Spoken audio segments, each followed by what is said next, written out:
Hello everyone. आज हम लोग स्टार्ट करेंगे सारे इंडेक्स क्वेश्चंस की एनालिसिस। सारे इंडेक्स की एनालिसिस क्वेश्चंस की कैसे इंडेक्स क्वेश्चंस को अटेम्प्ट करना है। Electrochemistry class 12। आइए स्टार्ट करते हैं। तो फर्स्ट एग्जाम्पल क्या कर रहा है कि how would you determine the standard E note cell, कैसे बताओगी Mg2 + Mg की।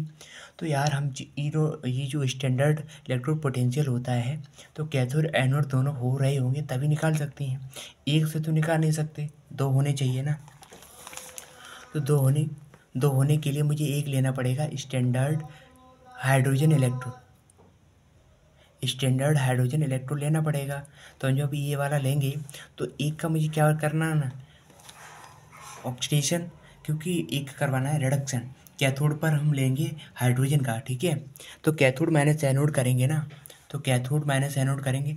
हमें हाइड्रोजन ऐसा इलेक्ट्रोड लेना कि वो हमारा कैथोड दे रहा हो, ठीक है। तो उसका जब करेंगे तो आपको ये मिल जाएगा,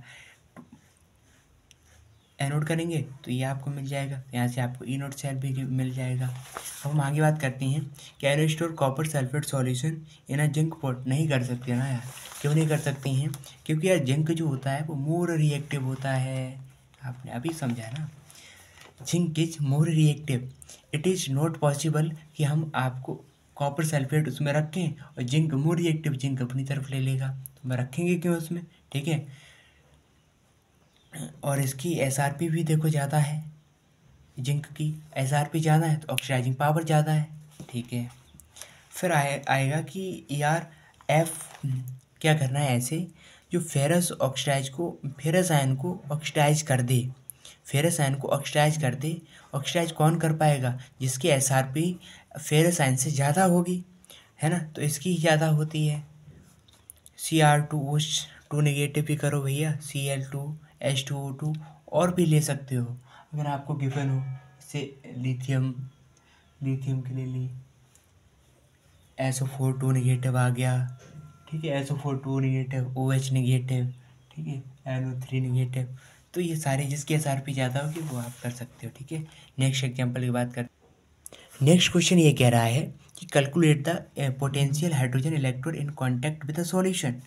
यानी कि इसका मतलब यही है कि पीएच अगर इसकी गिवन है, ठीक है, तो 10 की पावर पीएच है तो एच की कंसनट्रेशन आ जाएगी। क्योंकि हाइड्रोजन इलेक्ट्रो पोटेंशियल को बताने के लिए मुझे एच की कंसनट्रेशन पता होनी चाहिए, ठीक है। तो हमने इसकी कंसनट्रेशन पता कर ली। तो यहाँ से ई नोट सेल मुझे पता है इसकी 0 होती है, और ई सेल निकालनी है मुझे, ई एम एफ निकालनी है उसकी। तो मैंने उसका कंसनट्रेशन निकाल लिया, कितना आया, 10 की पावर -10, 10 की पावर -10, ठीक है। तो 10 की पावर -10 आ गया। इसमें क्या करना है, देखो रिएक्शन ऐसे फुलफिल होगी क्योंकि हो रहा है क्या, रिडक्शन होगा ना। H+ से 1 इलेक्ट्रॉन गेन करेगा तो ये बनाएगा 1/8 ठीक है। तो जब यहाँ से H की कंसनट्रेशन रखोगे तो 10 log 10 की वैल्यू निकल आएगी यहाँ से, ठीक। तो 10 का मल्टीप्लाई हो जाएगा तो आपको ये वाली वैल्यू मिल जाएगी, ठीक है। नेक्स्ट इंडेक्स क्वेश्चन की बात करते हैं। इसमें भी ईएमएफ सेल की वैल्यू निकालनी। ई नोट सेल गिवन है, लॉग कैसी निकाल लोगे, ठीक है। वही एट 25 डिग्री सेल्सियस के लिए निकालना है, ठीक है। तो यहाँ से भी क्लियर हो जाएगा, ईएमएफ सेल की प्रोडक्ट ऑफ रिएक्टेंट लॉग कैसी की वैल्यू निकल आएगी। और जो एन एफ है ना, फैराडे, वहाँ सिर्फ एन आपको रखना है। तो अब नेक्स्ट इंडेक्स क्वेश्चन की बात करते हैं। तो cell in which the following reaction, आपको अगर ये रिएक्शन गिवन है, यूनिट सेल आपको पता है, तो आपको डेल्टा जी नहीं निकाल सकते यार। Standard Gibbs energy delta G naught मिल जाएगा, वही आपको फॉर्मूला लगाना है, minus n F E note cell वाला, minus n F E note cell, ठीक है। तो यहाँ से आप निकाल सकते हो, ई नोट सेल के मिल जाएगा। फिर आपको क्या निकालना है, इक्विलिब्रियम कांस्टेंट। तो इक्विलिब्रियम कांस्टेंट और डेल्टा जी नोट में यही रिलेशन होता है, ये वाला रिलेशन होता है उसमें। और जैसे आप लॉग, यहाँ से इक्विलिब्रियम कांस्टेंट आ जाएगा, तो यहाँ से जैसे आपको केसी की वैल्यू मिल जाएगी, ठीक है। ये होता है हमारा इक्विलिब्रियम कांस्टेंट लॉग, ठीक है। केसी होता है इक्विलिब्रियम कांस्टेंट, तो यहाँ से मिल जाएगा। हम पढ़ते थे केमिकल इक्विलिब्रियम में, वो भी पढ़ेंगे, ठीक है।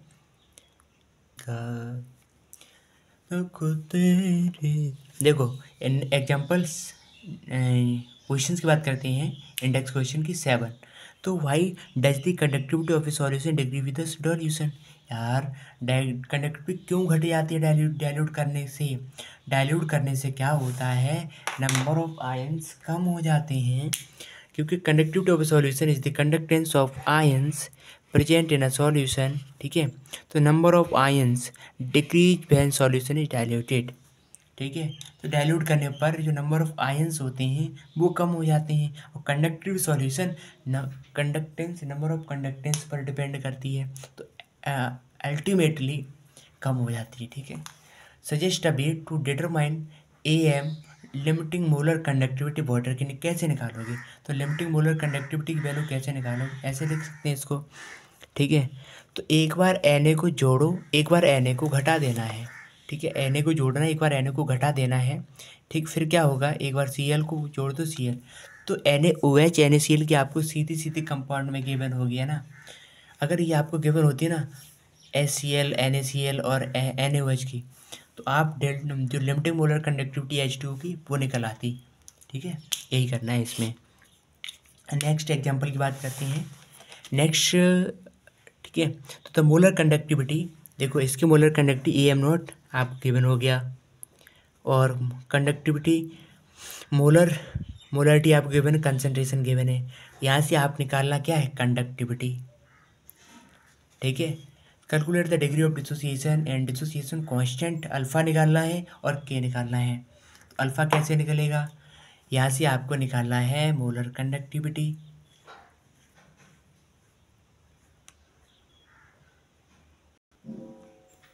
यहाँ से देखो आपको कंडक्टिविटी गिवन है, मोलर कंडक्टिविटी गिवन है, और यहाँ से लिमिटिंग मोलर कंडक्टिविटी निकाल लेना। अल्फ़ा क्या होता है, अल्फ़ा क्या होता है हमारा, molar conductivity upon limiting molar conductivity, नीचे वाला लिमिट में रहता है। ठीक है, यहाँ से डिग्री आ जाएगी, तो डिसोसिएशन कांस्टेंट अपने आप आ जाएगी, C⁴ 1 माइनस अल्फ़ा करोगे। कंसंट्रेशन इसलिए ही गिवन था बेटा ये वाला। ठीक है, तो कंसंट्रेशन यहाँ जैसी वैल्यू रखोगे आपको आपकी डिसोसिएशन कांस्टेंट मिल जाएगा। 10 इंडेक्स क्वेश्चन की बात करते हैं। अगर करंट आपका ये है और आपका टाइम ये है, how many electrons would flow ये बाहर, तो करंट और टाइम गिवन है, तो यहाँ से चार्ज निकाल लो, और एक इलेक्ट्रॉन पर कितना चार्ज होता है, 1.6 इंटू 10⁻⁹, और एक कूलम में कितने इलेक्ट्रॉन्स होते हैं, तो 6.25 इंटू 10⁻18 इलेक्ट्रॉन्स होते हैं। तो चार्ज आ जाएगा, वहाँ से आपको इससे डिवाइड कर देना है, तो आपको नंबर ऑफ़ इलेक्ट्रॉन्स मिल जाएंगे, या एक कूलम में इतने इलेक्ट्रॉन्स होते हैं तो इतने कूलम में इतने इलेक्ट्रॉन्स होंगे, ये कंसेप्ट लगना है। 11 की बात करते हैं। Suggest a list of metal that are extracted electrically, या जिसकी हायर इलेक्ट्रोनेगेटिविटी है, मतलब जिसकी रिएक्टिविटी पावर ज़्यादा है, वही आपकी इलेक्ट्रिकली एक्सट्रैक्ट किए जाते हैं। जैसे आपका पोटेशियम हो गया, आपका एल्युमिनियम हो गया, आपका सोडियम हो गया। ठीक है, तो ये हायर रिएक्टिविटी है। 12 की बात करते हैं। कंसीडर द रिएक्शन, इस रिएक्शन को कंसीडर करना है, देख रहा हूँ। What is the quantity of electricity in a coulombs needed to reduce 1 mole of. ठीक है, तो 1 मोल के लिए मुझे कितना कूलम्स, कितना इलेक्ट्रिकल चार्ज देना पड़ेगा, तो यानी कि 1 मोल को, तो 1 मोल के लिए 6 इलेक्ट्रॉन, मतलब 6F, बस ये ध्यान रखना है। तो 6 है ना, तो इसमें 96,500 का कर देना है, F की ही वैल्यू होती है ना। अगर आप करोगे तो आपको कूलम मिल जाएगा कि 1 मोल को डिसोसिएट करने के लिए इतने कूलम्स की ज़रूरत पड़ेगी। ठीक है, दैट्स इट, सारे नेक्स्ट क्वेश्चन क्लियर होते हैं। Thank you everyone, thanks for watching.